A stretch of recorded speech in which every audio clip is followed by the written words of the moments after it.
Voici à présent une activité que peuvent pratiquer les jeunes, mais qui relève plutôt du sport cérébral. On appelle cela en franglais escape game, en français le jeu d'évasion. Le principe est très simple, vous êtes enfermé dans une pièce et vous devez en sortir le plus vite possible grâce à votre esprit de déduction, une sorte de Cluedo grandeur nature qu'ont testé pour nous les détectives Quentin Fichet et William Villemain. Cynthia et ses amis entrent pour la première fois dans un escape game, un jeu d'évasion dans les sous-sols de Paris. Bonne chance. Merci. Enfermés dans cette reconstitution d'un bureau de la Sorbonne du siècle dernier, ils ont maintenant 60 minutes pour en sortir. Ah. Fouiller, Ah, il y a une clé là, regardez. résoudre des énigmes, trouver des codes, des filtres et surtout réfléchir ensemble. Ce sont souvent les plus efficaces et il y a marqué page 66.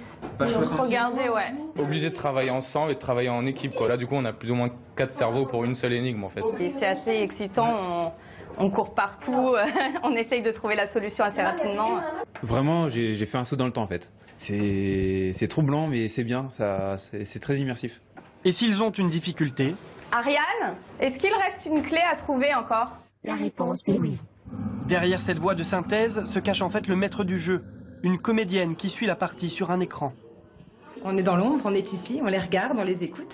Je suis Ariane, qui est en fait une intelligence artificielle et qui veille sur eux, qui est là pour les aider s'ils en ont besoin. Ces salles d'évasion s'inspirent directement de jeux vidéo comme celui-ci. Le but est le même, explorer la pièce pour en trouver l'issue.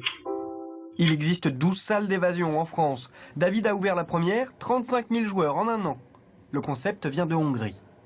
À Budapest, il y a 40 salles comme les nôtres, ils adorent ça. Certains on descend dans une cave, d'autres on monte dans une sorte de chalet, d'autres c'est une prison. Mais c'est à Londres qu'on a découvert le plus abouti et on s'est dit qu'il fallait absolument qu'on importe ça à Paris, quoi. 25 minutes se sont écoulées, l'équipe de Cynthia découvre alors une porte secrète. Elle s'ouvre sur une deuxième salle, plus sombre. Seule la moitié des joueurs parvient à en sortir dans les temps.